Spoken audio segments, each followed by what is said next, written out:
berjumpa untuk kita semua.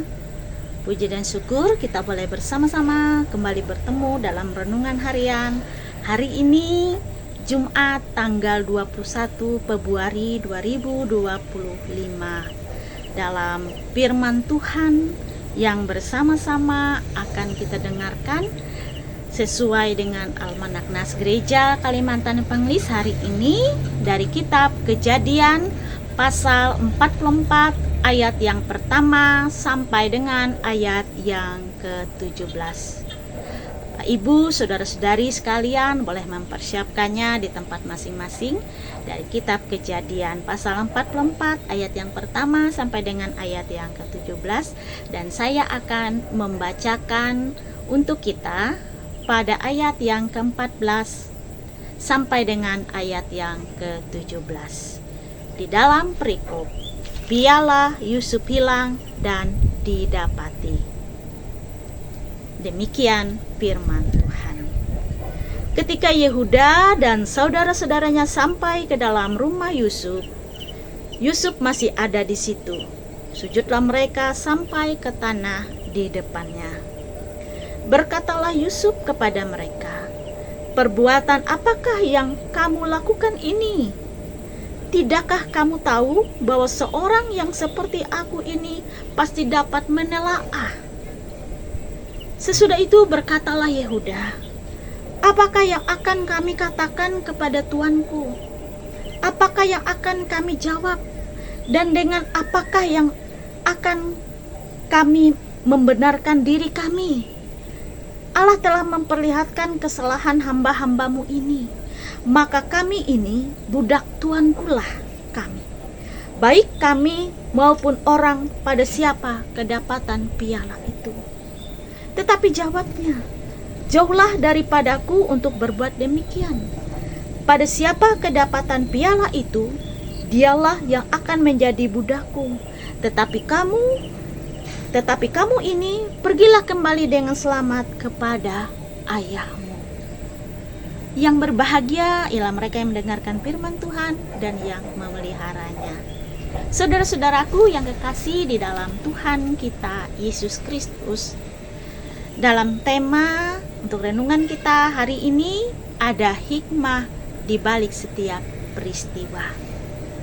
Tindakan untuk menguji apakah orang terdekat kita sudah berubah atau tidak adalah hal yang penting yang kadang diperlukan untuk kita bisa melihat dan menilai kesungguhan seseorang. Dalam nas firman Tuhan hari ini, Yusuf dengan sengaja menjebak saudara-saudaranya. Dahulu, saudara-saudaranya menjual Yusuf tanpa alasan. Dan mungkin juga karena iri dengki dengan apa yang Yusuf ceritakan dan alami. Sekarang Yusuf ingin membuat mereka memiliki alasan kuat untuk meninggalkan Benyamin di Mesir. Yusuf dengan sengaja menyuruh pengurus rumahnya untuk memasukkan piala peraknya di karung Benyamin. Lalu setelah mereka berangkat, Yusuf memerintahkan kepala rumahnya untuk mengejar mereka. Kemudian kepala rumah itu bertemu dengan mereka dalam pengejarannya dan mengatakan perihal kehilangan piala itu dan menuduh mereka sebagai pencuri. Dia menyampaikan bahwa orang yang kedapatan membawa piala itu akan ditahan dan menjadi budak di Mesir. Saudara-saudara, Yusuf tidak tahu hal yang sebenarnya terjadi, bahwa semuanya itu adalah rekayasa Yusuf untuk menahan mereka dan untuk menuduh mereka. Saudara-saudara, Yusuf begitu yakin tidak mungkin ada di antara mereka yang mencuri. Sehingga mereka mengatakan bahwa siapapun yang kedapatan mencuri harus dihukum. Dan mereka semuanya akan menjadi budak Yusuf. Seperti yang direncanakan sebelumnya, tentu saja bahwa piala Yusuf didapatkan di dalam karung Benyamin.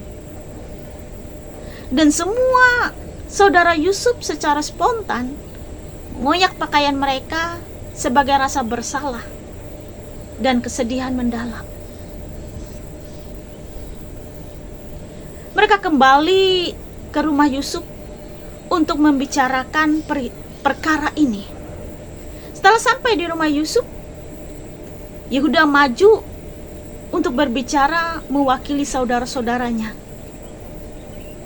Yehuda memohon agar mereka semua menjadi budak. Tetapi Yusuf tetap bersikeras bahwa hanya Benyamin yang harus menjadi budak. Saudara-saudaraku yang kekasih, mengapa Yusuf melakukan hal ini? Mengapa hukumannya ditetapkan secara khusus agar Benyamin yang menjadi budak, dan Benyamin saja, seorang diri saja yang menjadi budak untuk ditahan? Yusuf sepertinya mau melihat bagaimana saudara-saudaranya memperlakukan Benyamin. Apakah mereka juga iri kepada Benyamin dan akan membiarkan dia menjadi budak seperti yang dahulu dialami oleh Yusuf? Mereka dahulu iri dan menjual dia sebagai budak. Itu berarti tujuan Yusuf adalah untuk melihat apakah saudara-saudaranya sudah berubah. Apakah saudara-saudaranya setia kepada saudaranya, tidak meninggalkan Benyamin sendiri, tidak membiarkan saudaranya Benyamin untuk menjadi budak, dan juga untuk melihat bagaimana ketaatan mereka kepada ayahnya. Mereka sudah berjanji untuk membawa Benyamin kembali kepada ayahnya dalam keadaan yang baik, sehingga mereka mendapat izin ayahnya untuk membawa Benyamin sebagaimana apa yang direncanakan ketika mereka bertemu dengan Yusuf, bahwa Yusuf ingin mereka membawa adik mereka yang bungsu kepada mereka, kepada Yusuf. Lalu yang dilihat pula adalah pengorbanan. Adakah pengorbanan mereka kepada saudara mereka ini atau kepada ayah mereka? Dan inilah yang mau dilihat oleh Yusuf terhadap saudara-saudaranya. Apakah saudara-saudaranya sudah berubah?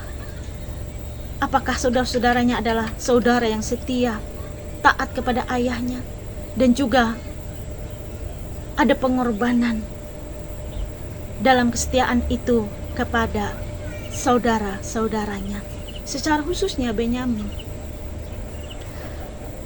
Di sini kita pun melihat bahwa seringkali Allah juga menguji kita selaku umatnya. Tentu bukan supaya Allah menjadi lebih tahu tentang siapa kita, tetapi supaya kita bisa makin memahami pertumbuhan dan kemampuan kita, melihat kesetiaan dan ketaatan kita kepada Allah.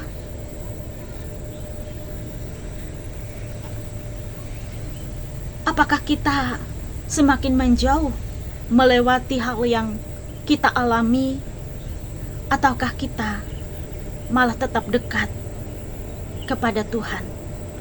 Sebagaimana juga tokoh Alkitab yang bernama Ayub, yang melewati berbagai peristiwa, tidak menjauh daripada Tuhan, semakin dekat, semakin menyadari siapa dirinya di hadapan Tuhan, dan semakin menyerahkan dirinya kepada Tuhan. Mari kita belajar untuk menguji orang yang mau kita percayakan untuk suatu tugas tertentu, supaya kita dapat mengangkat orang dengan tepat. Dan tentu kita juga harus bersedia untuk diuji oleh siapapun agar kita dapat dipercaya. Dan kita percaya bahwa setiap perjalanan kehidupan kita, baik itu gagal dan berhasil, sehat atau sakit, sukar atau mudah, bahwa ada hikmah di balik setiap peristiwa yang terjadi, yang kita lalui dalam setiap kehidupan kita. Sebagaimana ada hikmah di balik setiap peristiwa yang dialami oleh Yusuf dan saudara-saudaranya.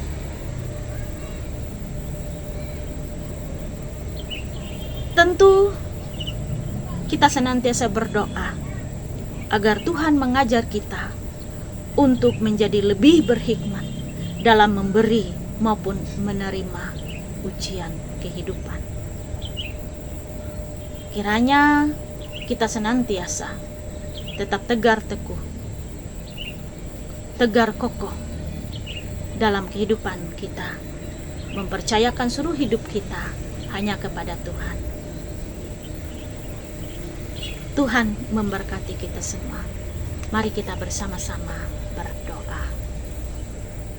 Allah yang Maha Baik, kembali kami datang ke hadirat-Mu yang kudus dalam rasa syukur sukacita kami, karena Engkau senantiasa selalu menyertai dalam setiap langkah perjalanan kehidupan kami hingga pada saat ini.